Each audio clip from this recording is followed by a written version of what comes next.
simanyi wasuze jide kumoda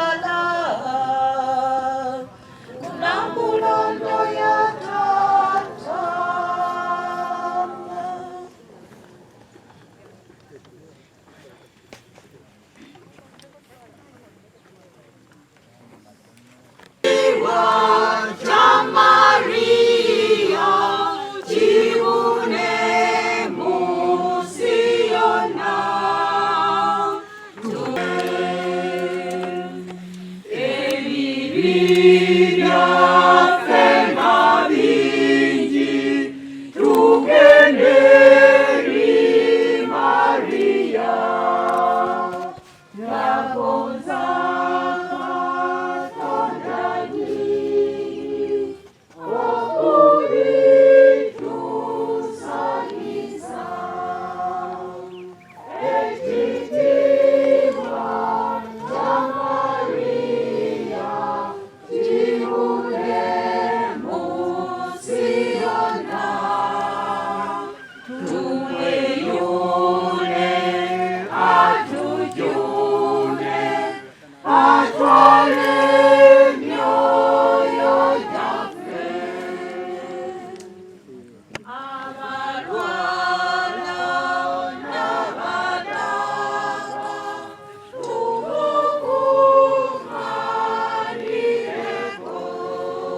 Paatu n'erya mwana n'erya mwoyo omutuukirivu. Amiina. Abooluganda Omukama abeere nammwe. Naawe abeere naawe. Tuli wano nate nga tujjukira mukwano gwaffe, omwana waffe, omuyimbi waffe ow'eggwanga Moze Sserubogo, ate Omukama gwe yayita tuzze okumusabira kubanga akyali munnaffe. Era atulaba atuwulira wali nga tusaba Katonda amuteeke mu kifo ekyo ekirungi ekyokwesiima. Tunomuwanirira mu ssaala Omukama akkirize naffe nabaza omusabira tulina ebitatuuka katwetondere Omukama atusaasire atusonyiwe atakkirize essaala yaffe eno nga tusabira mukwano gwaffe Omukama amuwe empeera ey'omuggulu. Netonda Katonda omuyinza wa buli kantu. Namwe baganda bange nti nyonoonye nnyo mu kulowooza, mu kwogera, mu kukola ne mu butakola. Kunsinze ddala. Kyemba neegayira mali omutuukirivu embeera emirembe gyonna. Bamalayika bonna n'abatuukirivu. Namwe baganda bange okusabirira Omukama. Katonda omuyinza buli kantu atukwatwesa tusonyiwe ensobi zaffe atusene mu bulamu obutaggwaawo.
Abali wano mwebale okutwerabira munnammwe ekyo kya bbeeyi. Buli ali wano oli sereebu mu ngeri y'oli sereebu. Katonda yatufuula kye tuli n'olwekyo Katonda tumukkirizenga. Mwenna abazze kino ekikolwa kye mukoze okujjukira munnaffe ataliiwo.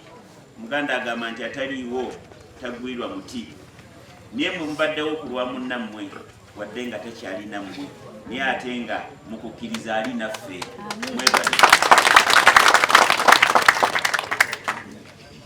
Tuzze nno musabira olwaleero olunaku lwe tusuubira lwe twamuteeka mu nnyumba ye. Badde mbuuza musomesa kozi Ssekibogo yafa mu 2018 nangamba 18 nga njukira ng'ekyajjojjuuzi. Tuzze tumubeererewo tusabe Katonda singa Omukama amwanirize ewuwe ate naye atandika okutusabira. Ffenna okufa lugendo naye tufudde tutya. tusaba Katonda nga akuwadde obulamu okoleere olugendo luno. Bwonna obulamu Katonda bwakuwadde ku nsi bubeere obw'omugaso, ate okwate ne ku balala, kubanga munnaffe radio bye yakola kati bye bituleeta ne tuula nga tumumiisinga. Buli muntu ateekako ennyimba ze obula ng'omumiisinga. Bangi bagezezzaako tulabe nga tutambulira mu kisinde kye, tulabe nga tuyimba nga ye, naye nga ye yali ku oligino.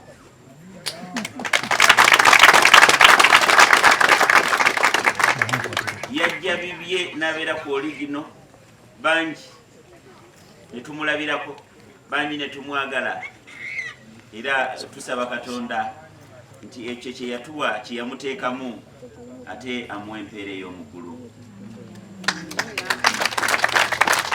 Twongera okusabira abafamire mami n'abafamire mwenna nti Omukama yatuwa ekirabo ekyo era yennyini yaba abayamba yaba bawambaatira. Bye tuwulidde mu masomo g'olwaleero agasomedde olwaleero olwokubiri, tuwulidde olutalo wakati w'omwana ate ne taata. Abusalomu yali mutabani wa Kabaka Dawudi, n'olwokuba yali ayagala okutwala ettutumu, ayagala okuba sereebu, ajjewo n'ekitaawe, ye yaba afuuka kabaka, olutalo ne lujja era omwana n'alwanyisa kitaawe ng'ayagala kumutta. Kitaawe n'abuna emiwabo, alina abajaasi naye ng'omwana amuli bubi. Omwana ayagala kutta taata atwala obwakabaka, ayagala kutta taata atwala byonna. Mu famire ebibaawo abazadde era batukubiriza okusabiranga abaana baffe babeere ekyokulabirako ekirungi. Famire ezimu abazadde bakaba n'abaana baabwe, abaana bakaabiza abazadde amaziga. Mwe abali wano nga mukyali baana mukyalina abazadde, timukaabye abazadde bammwe maziga.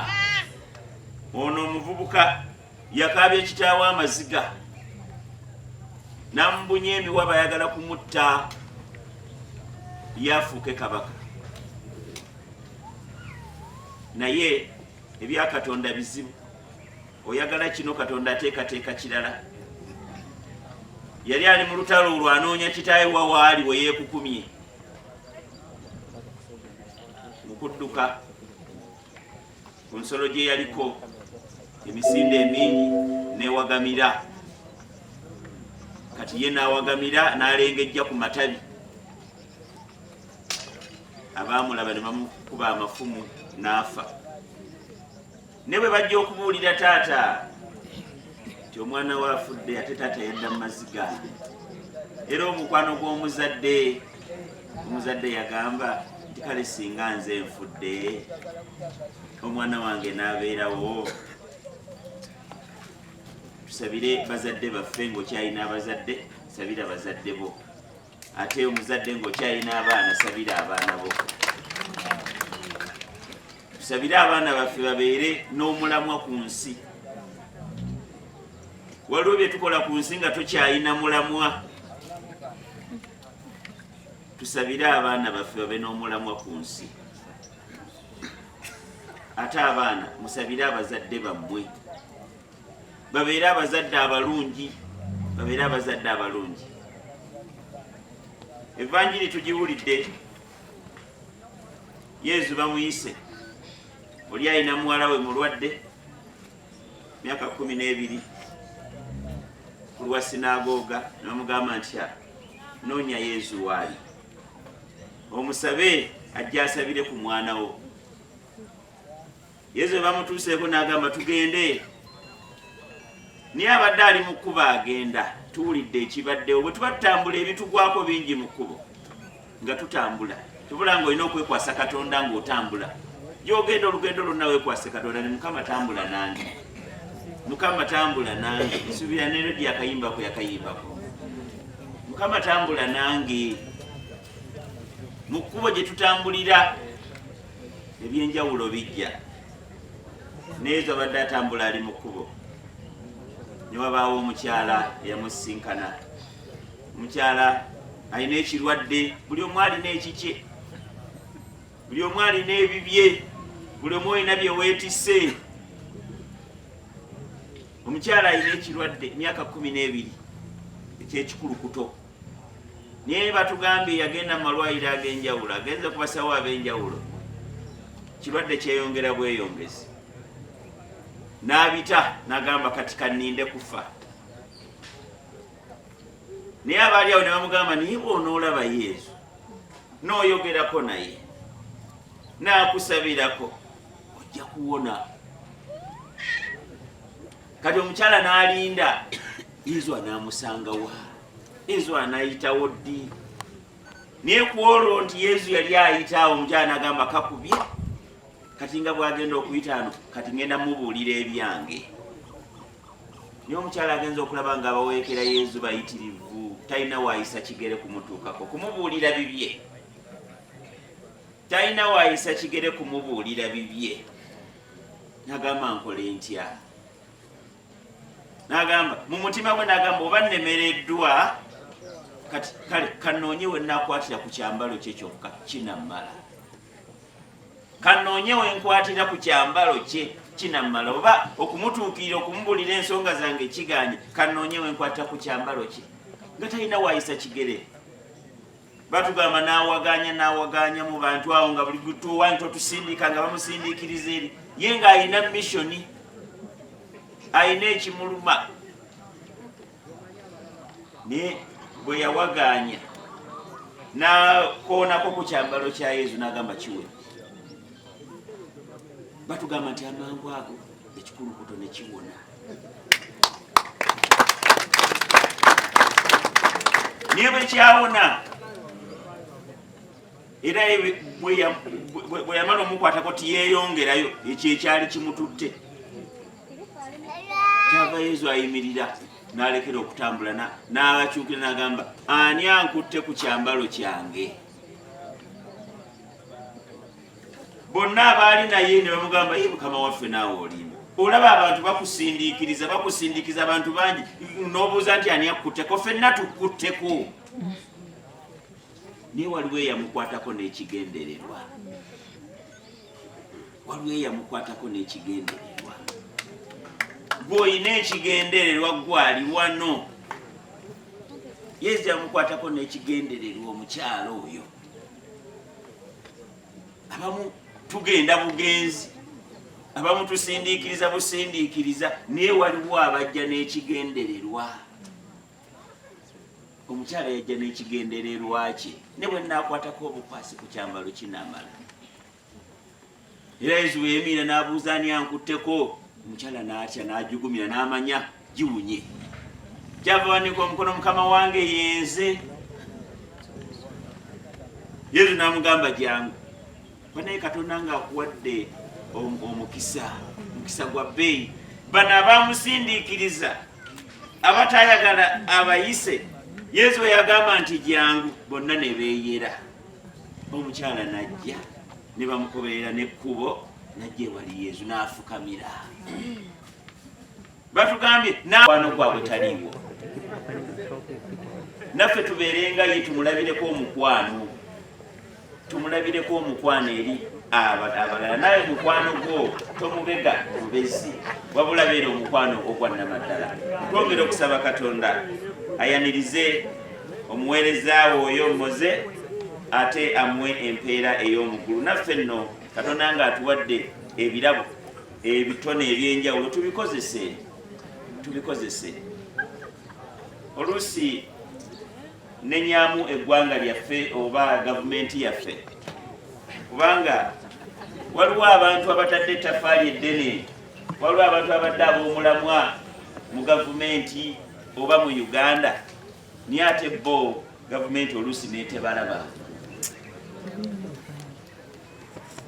Abantu abakoleredde gavumenti, abayambye okusitula gavumenti, abayambye okusitula ebitone, nze nsuubira gavumenti yandibadde ng'evaayo buli gwalaba asitudde eggwanga lyaffe abadde ow'omulamwa ebeerenga nayo emusoosowaza. kati abazadde abatuzaalira abaana bano gavumenti yandibadde ebasoosewaza, gavumenti egamba nti kino kati bamuzeeyi mayanja bano mwandibadde basereebu nammwe nnyo mu gavumenti, mwandibadde basereebu nga waliwo n'omutemwa okuweebwa abo, ekyo kisikirize naddala basobole okuba ab'omulamwa mu nsi yaffe. Niyo kiki ekisobola okubasikiriza nga tuweerabira mangu, gavumenti oluusi yeerabira mangu. N'ekyo tusaba Katonda atuyambe tusobole okuba ne gavumenti esobola okujjukira basereebu nga bano, ate oluusi n'ababazaala. Naffe tweyongere okwesabira Omukama atuyambe, kubanga ffenna luno lugendo muze yatusookayo, kati naffe tugenda, naye ffe twetegekedde tutya olugendo luno. Ebyo yabikola n'abimaliriza, kati taani yaffe. N'olwekyo tubeere abalungi, ate tusabe Katonda atubeere asobole okumwaniriza. Ayi Mukama w'ekimuli ekitaggwaawo, n'ekitangaala eky'olubeerera kimwakire atebenkere emirembe. Amiina. Ayi Mukama w'ekimuli ekitaggwaawo, n'ekitangaala eky'olubeerera kimwakire atebenkere emirembe. Amiina. Ayi Mukama w'ekimuli ekitaggwaawo, n'ekitangaala eky'olubeerera kimwakire atebenkere emirembe. Amiina. Mwoyo gwa omwana waffe, muyimbi waffe, mukwano gwaffe, muze Omukama okwatwesaaku ekiwumulo eky'emirembe. Amiina. Gano Omukama abeere nammwe.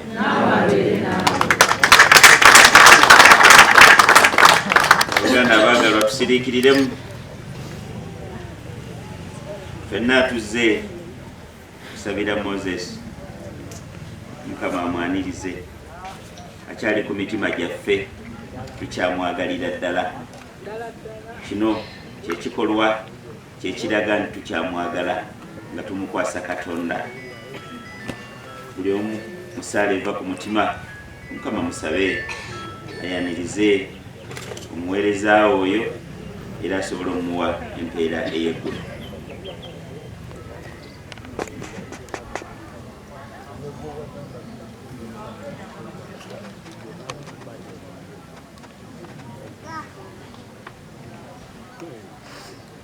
Katonda kitaffe, abaana babakuŋŋaanye wano nga tuzze okusabira omwagalwa waffe, Mukama tukusaba okkirize essaala yaffe n'okubeerawo kwaffe wano, ate gwe tuzze okusabira Moze naye afuna empeera eteggwawo mu ggulu, gwawangala n'olamula emirembe n'emirembe. Amiina.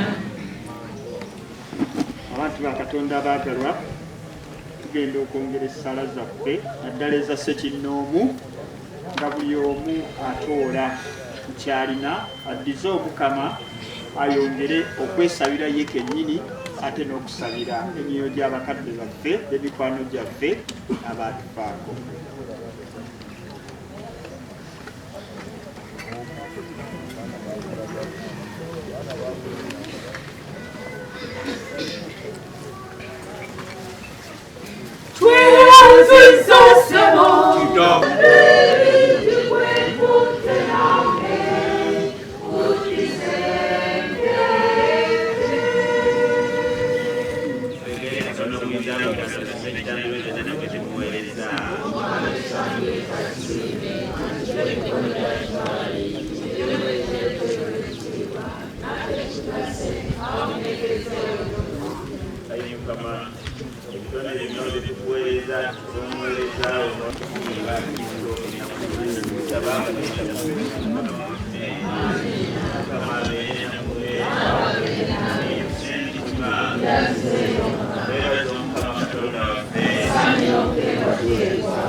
Kwesengeza okkiriza amaloboozi gaffe n'agaabwe tusakanyize wamu nga tugamba nti Omukama mutuukirivu.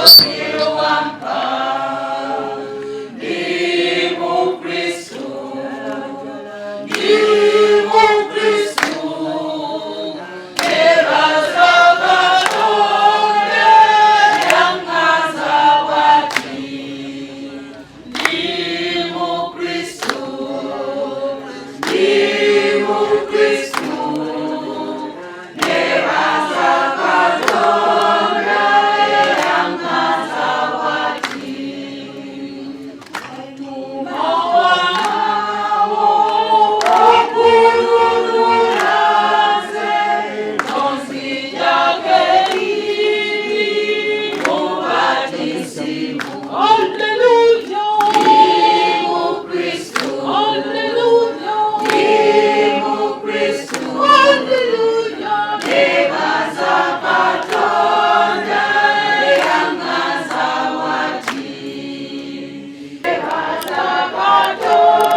twabasiima kereziya twabasiima mwebale.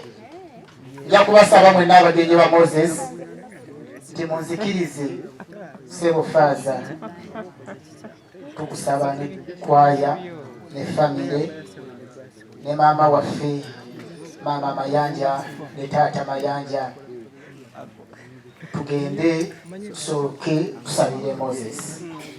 Abagenyi ba Moses abasigadde ffenna tujja kusabira Moses wali naye mu mitendera.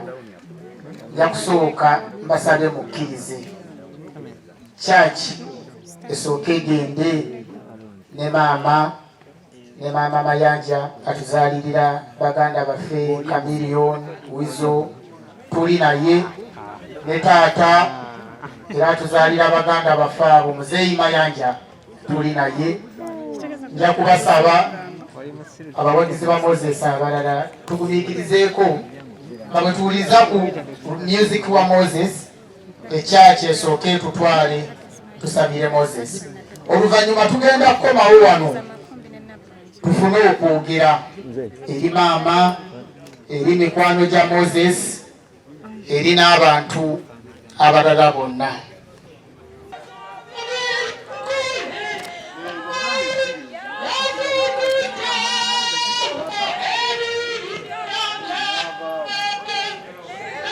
Mama wewe tahayu.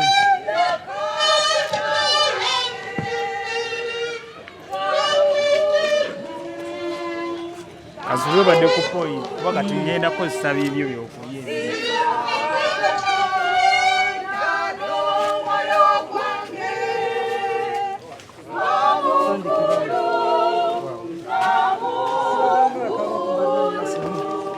Divosh.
Zenga tuliwa tumasoko twagala okukakasanya tukyali wamu naawe era tukyakuwagalira ddala era tukusaba tuse maaso g'Omukama otusabire Omukama abeere nammwe n'okusaba kuno n'omwezaawe katukwatire mwana omutukuvu baffe okugenda mu nnaku zonna nze mulabire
Tambula, tambula.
Banamawulire bayite mu maaso banebusembereeyo batadde ku walls like bali basobole okutambula mukadagale munamawulire era obuyisa omukume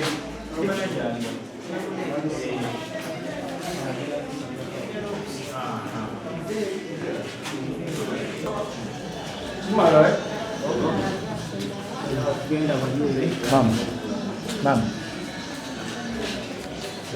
bananga amaliza ngafumba tulina space ntono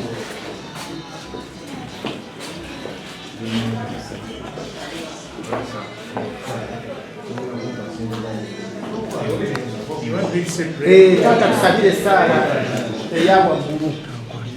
Ayi Mukama Katonda atuyita mwana wo Yesu Kristo tusaba abagenzi bonna naddala muze obalamuze obasaasire obasonyiwe abasobako obakkirize bagende gy'oli batule wamu naawe ennaku zonna ebyo tubisaba nga tuyita mu Yesu Kristo Mukama waffe awangala n'alamula emirembe n'emirembe amiina. Moze Radio, may your soul rest in peace.